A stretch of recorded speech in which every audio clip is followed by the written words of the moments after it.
स्वागत है आपका हमारे स्टडी मैथ क्लास चैनल में। आशा करता हूँ आप लोग बहुत अच्छे होंगे। आज हम आपको इस वीडियो में बताएंगे कि दो सदिशों के बीच की न्यूनतम दूरी ज्ञात कीजिए।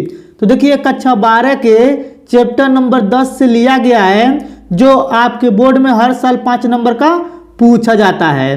तो अगर आप लोग शुरू से लेकर लास्ट तक पूरा वीडियो देख लेंगे तो आप लोग दो सदिशों के बीच की न्यूनतम दूरी ज्ञात करना सीख जाएंगे। तो चलिए अब हम पहला नंबर बताते हैं।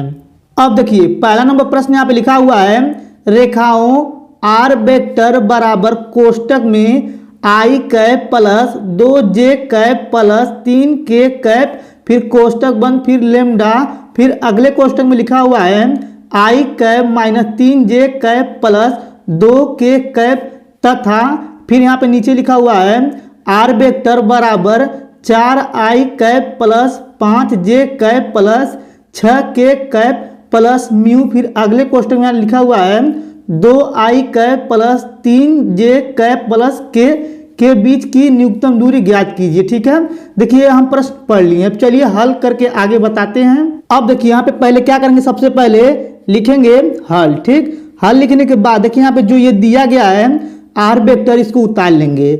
सिंपल तरीके से यहाँ पे लिखेंगे आर वेक्टर बराबर कोष्टक में लिखेंगे यहाँ पे आई कैप, फिर प्लस 2j कैप, फिर प्लस 3k कैप। ठीक, फिर कोष्टक बंद, फिर प्लस, फिर यहाँ पे लिखेंगे लेमडा, फिर अगले कोष्टक में लिखेंगे यहाँ पे आई कैप, फिर माइनस 3j कैप, ठीक, फिर प्लस 2k कैप। ठीक, देखिए यहाँ पे इसको उतार लिए हैं।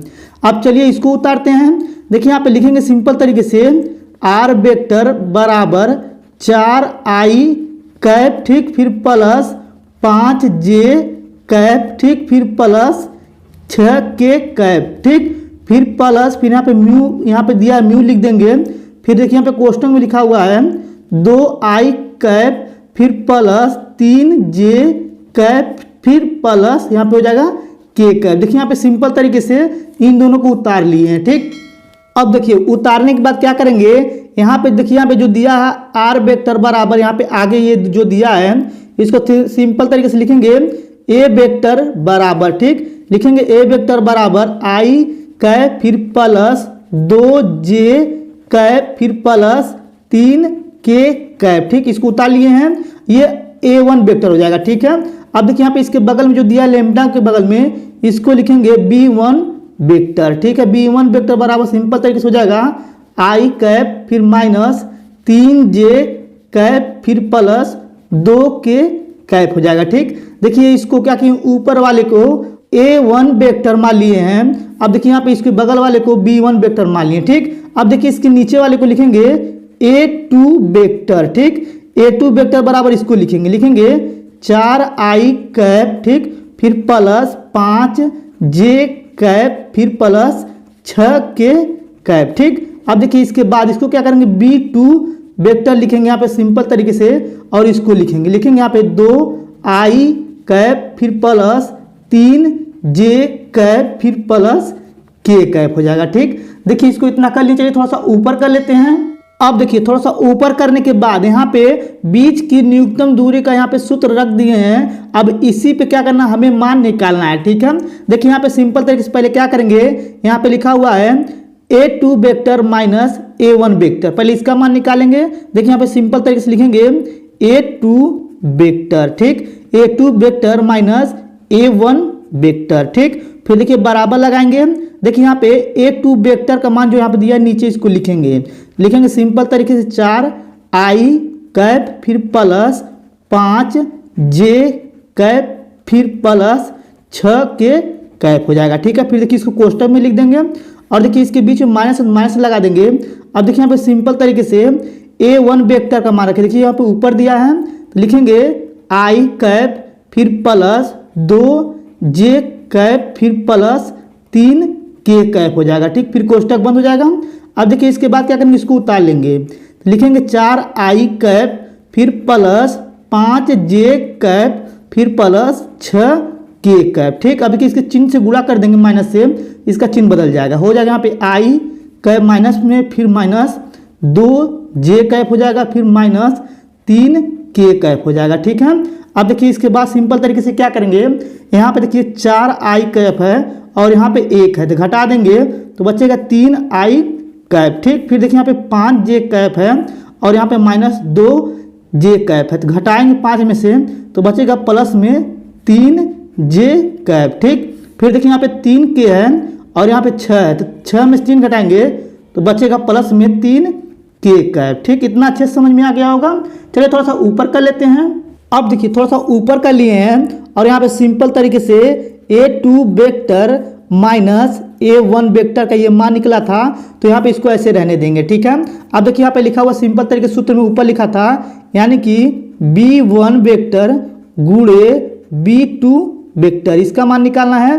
सिंपल तरीके से बराबर लगाएंगे और देखिए यहाँ पे इस प्रकार से माड बना देंगे। ठीक, माड बनाने के बाद देखिए यहाँ पे यानी कि ऊपर यहाँ पे दिया था, देखिए यहाँ पे सिंपल तरीके से ऊपर यहाँ पे दिया है b1 की जगह दिया है, देखिए यहाँ पे ये वाला दिया है और यहाँ पे b2 की जगह दिया है, यहाँ पे सिंपल तरीके से ये दिया हुआ है। तो देखिए इसमें आई है, इसमें आई है, इसमें j है, इसमें j है, इसमें k है, इसमें k है। तो सिंपल तरीके से लिखेंगे यहाँ पे i कैप, ठीक, फिर यहाँ पे हो जाएगा j कैप, ठीक, फिर k कैप हो जाएगा। ठीक है, देखिए इसको लिख दिए हैं। अब देखिए इसका जो गुणांक है इसको लिखेंगे इसके नीचे, देखिए i के आगे 1 है तो 1 लिखेंगे और देखिए यहाँ पे -3 है तो -3 लिखेंगे और देखिए यहाँ पे k की जगह 2 दिया है तो 2 लिखेंगे। ठीक, उसी प्रकार से यहाँ पे b2 वेक्टर की जगह जो दिया है उसका गुणांक i j k का तो लिखेंगे। देखिए यहाँ पे 2 दिया है 2 लिखेंगे और देखिए यहाँ पे 3 दिया है 3 लिखेंगे। देखिए यहाँ पे 1 है k की जगह तो 1 लिख देंगे। ठीक है, अब चलिए थोड़ा सा और ऊपर कर लेते हैं।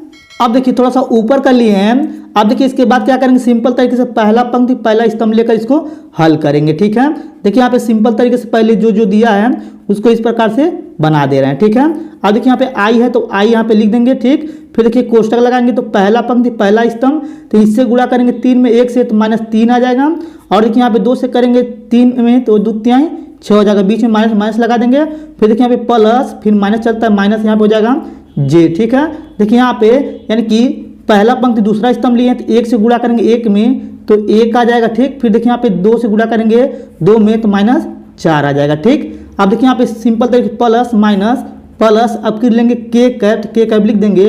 अब देखिए पहला पंक्ति तीसरा स्तंभ तो 3 1 कम 3 हो जाएगा यहाँ पे।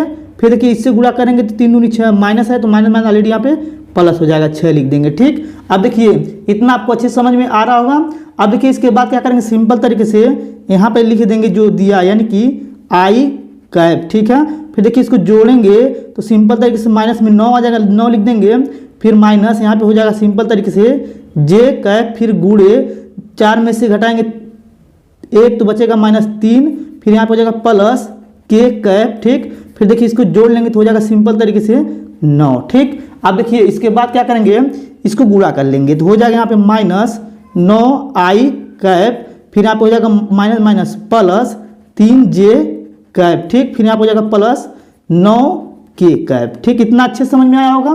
अब देखिए इसके बाद यहाँ पे लिखेंगे b1 वेक्टर गुणे b2 वेक्टर। ठीक, अब देखिए इसको क्या करेंगे, सिंपल तरीके से इसका माड निकालेंगे। देखिए यहाँ पे लिखेंगे b1 वेक्टर गुणे b2 वेक्टर का माड। ठीक, माड बनाने के बाद क्या करेंगे, सिंपल तरीके से देखिए इन सभी का वर्क करेंगे यानी कि करनी बना देंगे और देखिए i की आगे दिया 9 तो -9 का वर्क करेंगे। ठीक, फिर देखिए j के आगे दिया 3 का वर्क करेंगे। ठीक, फिर यहाँ पे देखिए k के बगल में दिया यहाँ पे आगे 9 तो 9 का वर्क कर देंगे। ठीक है, अब देखिए इसका वर्क करेंगे तो सिंपल तरीके से करनी में आएगा ये 9 81, फिर प्लस 3 तरीका हो जाएगा यहाँ पे 9, फिर यहाँ पे हो जाएगा 81। ठीक, इतना अच्छे समझ में आ रहा होगा आपको। इतना करने के बाद फिर देखिए यहाँ पे क्या करेंगे, सिंपल तरीके से इसको जोड़ देंगे पूरा टोटल को तो यहाँ पे आ जाएगा 171 आ जाएगा। ठीक है, अब देखिए यहाँ पे सिंपल तरीके से क्या करेंगे, यहाँ पे लिखेंगे b1 वेक्टर गुणे b2 वेक्टर का जो माड आया है, सिंपल तरीके से यहाँ पे जो दिया है करनी में 171 आया है। ठीक है, अब चलिए थोड़ा सा ऊपर कर लेते हैं। अब देखिए थोड़ा सा ऊपर करने के बाद यहाँ पे सिंपल तरीके से क्या करेंगे, लिखेंगे b1 वेक्टर गुणे b2 वेक्टर माड में। ठीक, फिर बराबर लगाएंगे और देखिए 171 जो दिया है इसको तोड़ सकते हैं 3 गुणे 19। ठीक, यानी कि इसको जब तोड़ेंगे तो 169 आएगा। ठीक है, अब देखिए इसके बाद क्या करेंगे, फिर यहाँ पे बराबर लगाएंगे और देखिए यहाँ पे करनी में यहाँ पे देखिए 3 3 मिल रहा है, तो एक 3 बाहर आ जाएगा और करनी में बचेगा 19। ठीक है, अब देखिए इसके बाद यहाँ पे बचेगा सिंपल तरीके से b1 वेक्टर गुणे b2 वेक्टर माड में बराबर इसका मान जो आएगा 3 करनी में 19 आ जाएगा। ठीक है, अब चलिए थोड़ा सा ऊपर करके फार्मूला रख के आगे हम बताते हैं। अब देखिए ऊपर करने के बाद यहाँ पे हम सूत्र को लिख दिए हैं। अब देखिए यहाँ पे a2 vector minus a1 vector का जो मान निकला है यहाँ पे रखेंगे, फिर यहाँ पे इनटू यहाँ पे लिख रहा हुआ है b1 वेक्टर गुणे b2 वेक्टर का मान जो निकला है उसको रख देंगे, और यहाँ पे माड में a1 वेक्टर गुणे b1 वेक्टर का जो मान निकला है यहाँ पे रख देंगे। ठीक है, देखिए यहाँ पे सिंपल तरीके लिखेंगे d बराबर, ठीक, d बराबर लिखने के बाद देखिए यहाँ पे a2 vector minus a1 vector का जो मान निकला है यहाँ पे लिख रहे हैं। ठीक है, निकला था सिंपल तरीके से 3i कैप। ठीक है, फिर यहाँ पे प्लस 3j कैप, फिर प्लस यहाँ पे 3k कैप निकला था। ठीक है, आपको इतना पता है। ठीक, फिर गुणा लगा देंगे, फिर देखिए इसका जो मान निकला है इसको भी सिंपल तरीके से रख देंगे। देखिए यहाँ पे निकला था यानी कि माइनस में i कैप। ठीक है, फिर सिंपल तरीके से यहाँ पे था यानी कि प्लस 3j कैप, ठीक, फिर प्लस 9k कैप था। ठीक है, फिर देखिए इसको भी कोष्टक में कर देंगे, फिर देखिए इसके बाद बटा लगा देंगे, और देखिए जो इसका मान निकला था सिंपल तरीके से निकला था यहाँ पे लिख देंगे। देखिए यहाँ पे निकला था 3 करनी में 19। ठीक, फिर देखिए यहाँ पे माड लगा देंगे। ठीक, अब देखिए यहाँ पे लिखेंगे d बराबर, ठीक, d बराबर लिखने के बाद देखिए यहाँ पे सिंपल तरीके से क्या करेंगे, i से i वाले में गुणा करेंगे और j से j वाले में गुणा करेंगे और k से k वाले में गुणा करेंगे। देखिए यहाँ पे 3 से करेंगे यहाँ पे 9 में, तो सिंपल तरीके से -27 हो जाएगा, 27 लिख देंगे, और देखिए i और i का गुणा होगा तो i स्क्वायर कैप आएगा, तो उसका मान 1 होता है। ठीक है, तो उसको नहीं लिखेंगे। फिर देखिए यहाँ पे j यानी कि j के आगे 3 है, यहाँ पे भी 3 है j के आगे, तो 3 तरीका हो जाएगा प्लस में 9 लिख देंगे। फिर देखिए j कैप, फिर j कैप का गुणा होगा तो j स्क्वायर कैप आएगा, तो उसका मान 1 होगा, तो उसको भी गुणा करेंगे तो 9 ही आएगा, इसीलिए नहीं लिखेंगे। ठीक है, फिर देखिए यहाँ पे 3 से गुणा करेंगे 9 में, तो 9 तरीका हो जाएगा 27 प्लस में लिख देंगे, और देखिए यहाँ पे k कैप का गुणा होगा तो k कैप स्क्वायर आएगा, तो उसका भी मान 1 होता है, अगर 1 रखेंगे तो गुणा करेंगे 27 ही आएगा। ठीक है, फिर देखिए यहाँ पे बटे में जो दिया इसको लिखेंगे 3 करनी में 19। ठीक, फिर देखिए यहाँ पे माड लगा देंगे। अब देखिए इसके बाद सिंपल तरीके से 27 से 27 कट जाएगा। ठीक है, फिर देखिए यहाँ पे लिखेंगे d बराबर, यहाँ पे बचा है 9, फिर बटे में बचा है 3 करनी में 19। ठीक, अब देखिए 3 से इसको काट देंगे, 3 तरीका हो जाएगा 9, 3 एक कम 3। ठीक, फिर यहाँ पे बचेगा ऊपर 3 और नीचे बचेगा करनी में 19। ठीक है, देखिए आपका यही आंसर है, और इसको लिख देंगे वर्ग इकाई। ठीक है, देखिए ये पूरा आपका आंसर हो गया। अगर आपको ये मेरा पूरा वीडियो अच्छे तरीके से समझ में आ गया होगा तो हमारे वीडियो को लाइक और कमेंट जरूर कर दीजिएगा। अगर आप मेरे चैनल पर नहीं होंगे तो चैनल को सब्सक्राइब जरूर कर दीजिएगा। धन्यवाद।